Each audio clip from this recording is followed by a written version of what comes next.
Hello class, welcome to next video जिसके अंदर मैं आपका बात करने वाला हूँ चैप्टर नंबर 3 बिजनेस स्टडीज़ का, जिसके अंदर हम देखेंगे प्राइवेट सेक्टर इंटरप्राइजेस के। सेकंड चैप्टर में हम देख चुके हैं प्राइवेट सेक्टर इंटरप्राइजेस के टाइप्स और अब देखेंगे पब्लिक सेक्टर इंटरप्राइजेस के टाइप्स।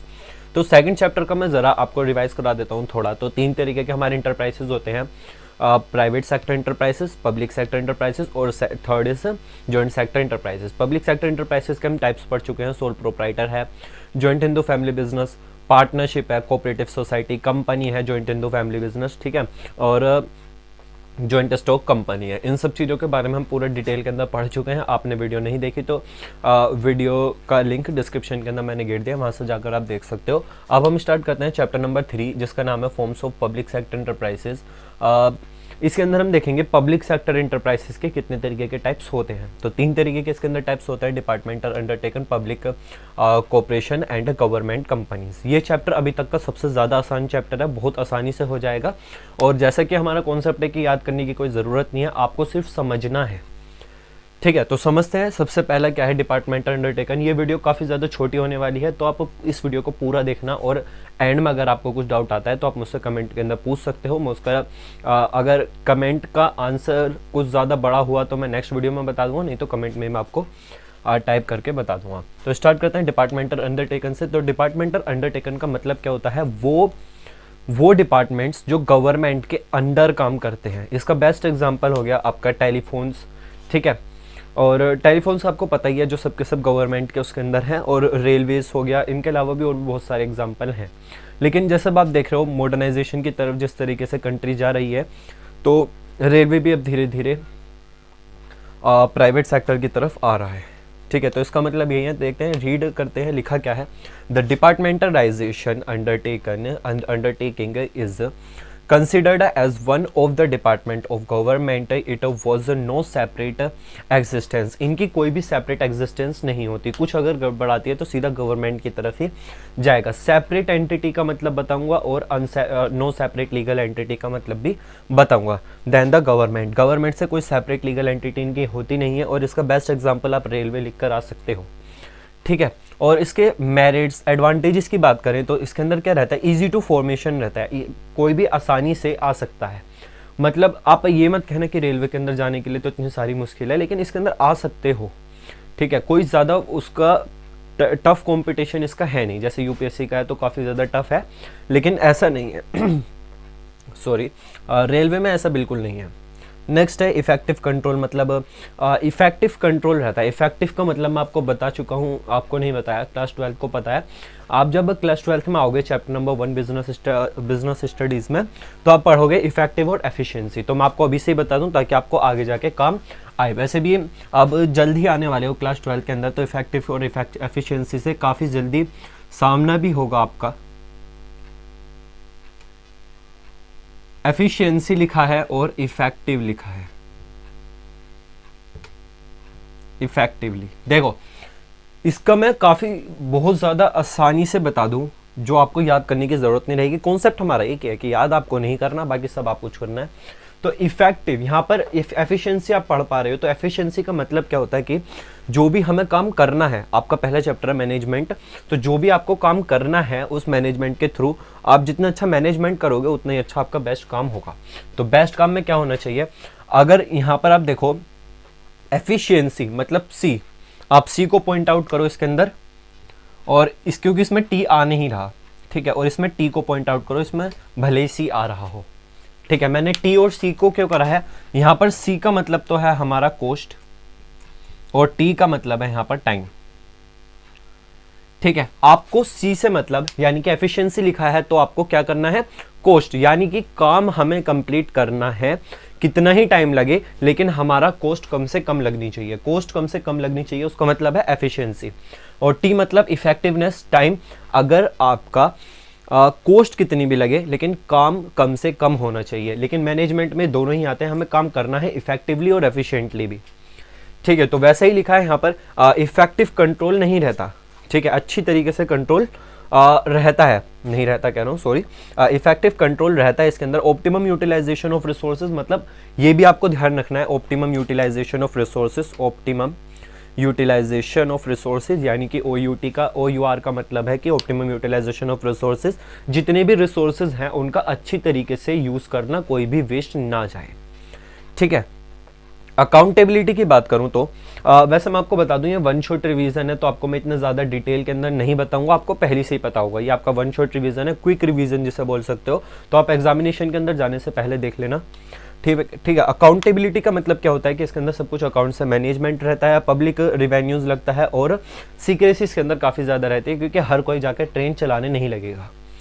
ठीक है, डिसएडवांटेजेस की बात करें तो आप देख सकते हो फ्लेक्सिबिलिटी है, lack of finance accountability, lack of motivation है। लैक ऑफ मोटिवेशन मतलब आप सब जानते ही हो, बताने की ज़रूरत है नहीं।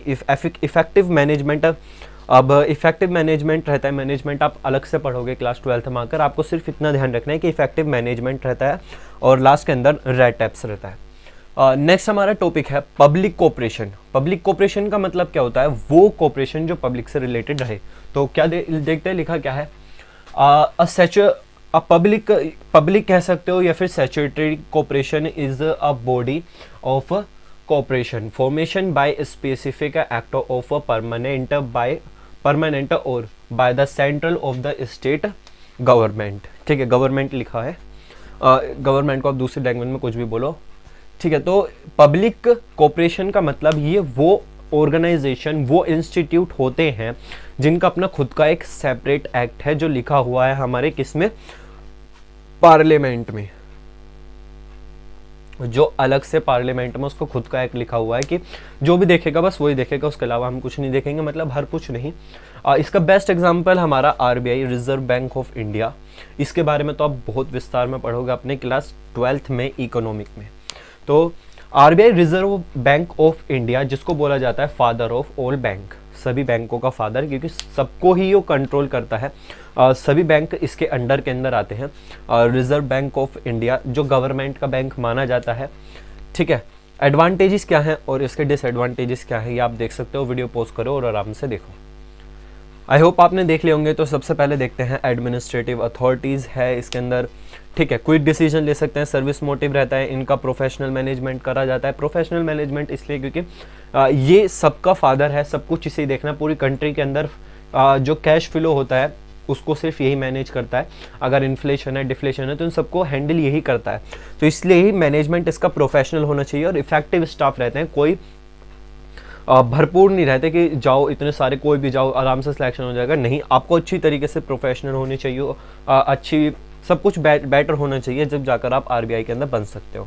डिसएडवांटेजेस की बात करें तो डिसएडवांटेजेस के अंदर क्या क्या है, अथॉरिटी पेपर ओनली, पेपर के अंदर इसके अंदर ज़्यादा बात करी जाती है। Right structure, lack of initiative.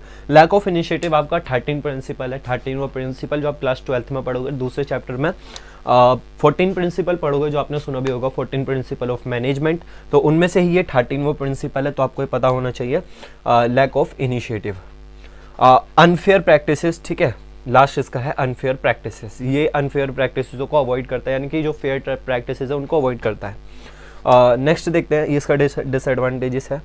Government companies सबसे ज़्यादा आसान है, जो आप सभी को पता होगा। गवर्नमेंट कंपनीज वो कंपनीज होती हैं जो रजिस्टर होती हैं under the act of companies act 2013 के अंदर। ठीक है, देखते हैं लिखा क्या है, companies act it refers to those companies which are fulfil the all term and conditions of companies act 2019। जो कंपनीज एक्ट 2019 के अंदर जो टर्म एंड कंडीशंस दे रखी हैं, वो कंपनी अगर उन सभी टर्म और कंडीशनों को फुलफिल कर सकती है तो वो गवर्नमेंट कंपनी कहलाती है। गवर्नमेंट कंपनी को हम लिखते कैसे हैं, LTD कंपनी। अगर किसी कंपनी के एंड में आपने LTD देख लिया तो वो लिमिटेड कंपनी यानी गवर्नमेंट कंपनी। अगर आपने PVT LTD देखा है लिखा हुआ तो उसको बोलेंगे प्राइवेट लिमिटेड कंपनी। और अगर आपने OPC देखा है तो वन पर्सन कंपनी जिसको बोला जाता है, वो आप पढ़ चुके हो। ठीक है, तो फीचर्स की बात करते हैं तो सबसे पहले मैनेजमेंट इसका बेटर रहता है। रजिस्टर करना पड़ता है। रजिस्टर किसके अंदर होती है, ये रजिस्टर होती है कंपनीज एक्ट 2013 के अंदर। ओनरशिप मतलब, ओनर का मतलब इसके अंदर एटलीस्ट 7 डायरेक्टर रहेंगे और उसके बाद मैक्सिमम कितने भी हो सकते हैं। अकाउंटेबिलिटी, सब कुछ इसके अंदर जो भी काम होता है वो सब अकाउंटिंग से रिलेटेड, मतलब अकाउंटिंग से रिलेटेड नहीं, सब कुछ अकाउंट के फॉर्म में किया जाता है, क्योंकि गवर्नमेंट कंपनी ऑलरेडी, तो इसे अपना पूरा का पूरा अपना सब कुछ देना पड़ेगा, फाइनेंशियल बेस जो उसके पीछे का बेस रह चुका है वो सब आपको दिखाया जाएगा, मतलब आपको नहीं, गवर्नमेंट को दिखाया जाएगा। मल्टीनेशनल कंपनीज और जॉइंट वेंचर्स, ये सबसे ज़्यादा आसान कंपनीज, बहुत ज़्यादा आसान कॉन्सेप्ट है। मल्टीनेशनल कंपनी मतलब, इसको आप दो शब्द से समझो कि मल्टी का मतलब क्या है और नेशनल का मतलब क्या है। यहाँ पर इसको अगर आपने समझ लिया तो आपका यहीं पर ही चैप्टर खत्म हो जाएगा। फिर हम नेक्स्ट चैप्टर की तरफ बढ़ेंगे, चैप्टर नंबर 4। तो मल्टी और नेशनल। मल्टी का मतलब क्या होता है, मैनी, और नेशनल का मतलब कंट्री। ठीक है, जब बहुत सारी कंट्रीज आपस में मिलकर अपनी खुद की कंपनी बनाते हैं तो उसको बोला जाता है मल्टीनेशनल कंपनी। और जॉइंट वेंचर कंपनीज वो कंपनीज होती हैं जिसके अंदर कुछ कंपनीज मिलकर, जैसे महिंद्रा है, ठीक है, और महिंद्रा के साथ कोई दूसरी कंपनी आप ले सकते हो, जोन से भी हो, कोई दूसरी कंपनी मिल गई तो इन दोनों ने मिलकर अपना काम बिजनेस स्टार्ट करा। इसका बेस्ट एग्जांपल आपको मैं बता दूं हीरो और होंडा का, तो मैं स्पेसिफिकली पॉइंट आउट नहीं कर रहा, लेकिन हीरो और होंडा ये दोनों की दोनों कंपनी अलग अलग है, लेकिन ये लास्ट टाइम के अंदर एक साथ आकर इन्होंने जॉइंट सेक्टर एंटरप्राइज, मतलब जॉइंट कंपनी की तरह, पार्टनरशिप की तरह काम करा था। ठीक है, और फिर एंड में आकर फिर ये डिवाइड हो गई, हीरो की बाइक अलग आने लगी, होंडा की अलग। उसी तरीके से मारुति है, मारुति और सुजुकी ये दोनों ही कंपनी सेपरेट है। पहले एक साथ आई थी, पहले खुद सेपरेट थी, फिर एक साथ आई, फिर दोबारा सेपरेट हो गई। तो इस तरीके से ये आपको कंपनी के बारे में पता होना चाहिए नॉर्मल, इनके बारे में सिर्फ आपको ओवरऑल जानना है। ठीक है, तो यहीं पर ही आपका चैप्टर खत्म होता है इस वीडियो के अंदर। अगर आपको कुछ डाउट हो तो कमेंट के अंदर पूछ सकते हो, और इस वीडियो को शेयर करना उन सभी के साथ जो अपना बिजनेस स्टडीज़ की प्रिपरेशन कर रहे हैं। ठीक है, और साथ ही साथ इस चैनल को सब्सक्राइब करना ताकि आगे आने वाले बहुत सारे चैप्टर हैं जो आपके प्रिपरेशन सही से हो सके। तो thank you for watching this video and best of luck for your examination.